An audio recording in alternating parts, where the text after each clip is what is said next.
और अगली बड़ी खबर का हम रुख कर रहे हैं। गाजा में महिलाओं बच्चों पर भी हमले का बहुत संगीन और गंभीर आरोप लग रहा है इजराइल पर। आईडीएफ के हमले में घायल होने का किया जा रहा है दावा।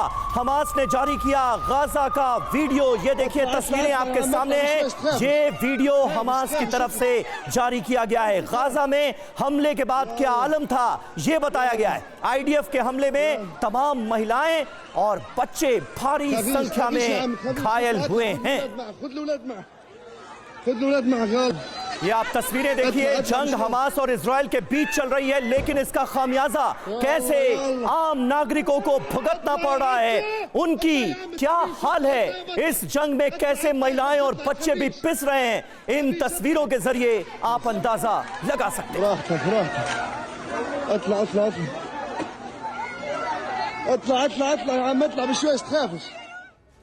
और देखिए इस बीच एक और बड़ी खबर, हिजबुल्लाह पर इजरायली हमला और तेज हो गया। हिजबुल्लाह के कई ठिकानों पर भीषण हमला किया गया है। आईडीएफ ने हमले का बाकायदा वीडियो भी जारी किया। लेबनान से सटे बॉर्डर इलाकों में बमबारी की गई है। तस्वीरें आप देखिए।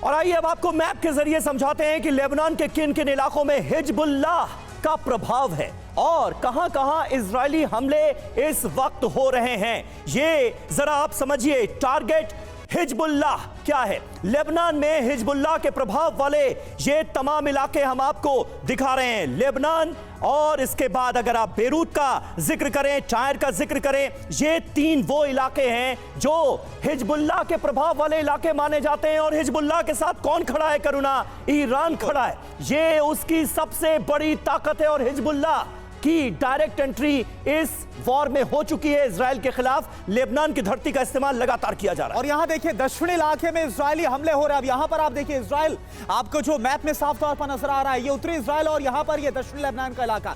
यहां से लगातार जो हमले हैं वो हिजबुल्लाह की तरफ इजराइल पर अंजाम दिए जा रहे हैं और काउंटर इजराइल की तरफ से किया जा रहा है हिजबुल्लाह के खिलाफ हमलों को अंजाम देकर। बिल्कुल, तो हिजबुल्लाह और इजराइल के बीच इस वक्त जबरदस्त जंग छिड़ी हुई है। इसका अंजाम क्या होगा ये आने वाला वक्त बताएगा। हिजबुल्लाह को पूरी तरह से ईरान का समर्थन हासिल है और यहां तक कि हमास ने जिस तरह से इजराइल के खिलाफ जंग छिड़ी उसका भी समर्थन किया ईरान ने।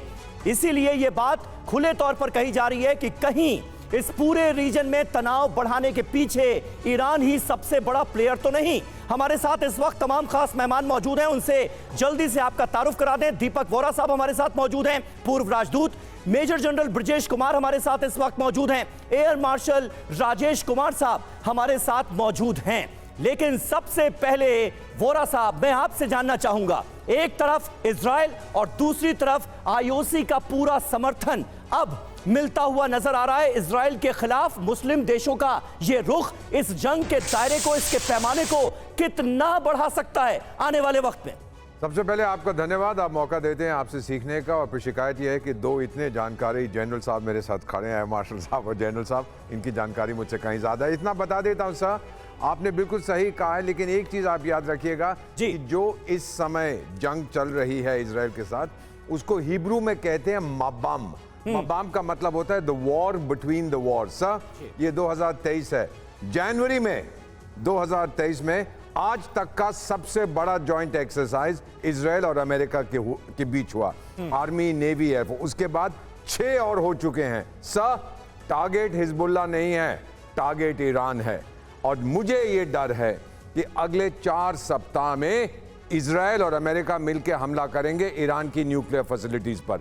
फिर क्या होता है, ईरान के साथ कोई नहीं रहेगा, क्योंकि मिडिल ईस्ट के जो सुन्नी देश हैं बाकी हैं ईरान से तंग आ चुके हैं। जी, ये आपने सर बहुत बड़ी बात कही कि यहां पर जो टारगेट है वो दरअसल हमास नजर नहीं आ रहा, यहां पर टारगेट नजर आ रहा है ईरान। और देखिए उसके पीछे क्या वजह, इस पर भी हम डिस्कस करेंगे। लेकिन एक और बड़ी खबर, इजराइल वॉर में लगातार जारी है जाने। वॉर में अभी तक करीब 5000 की मौत हुई है। जंग में 18,000 से अधिक घायल हो गए। मारे गए लोगों में बड़ी संख्या में महिलाएं और मासूम हैं, बच्चे।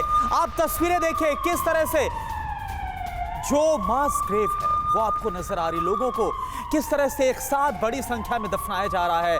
ये दिल चीर देने वाला मंजर जो नजर आ रहा है। और आप समझिए कि ये जो हमले हो रहे चाहे आईडीएफ की तरफ से किए गए या हमास की तरफ से किए गए, इसमें आम लोगों की जान जा रही है।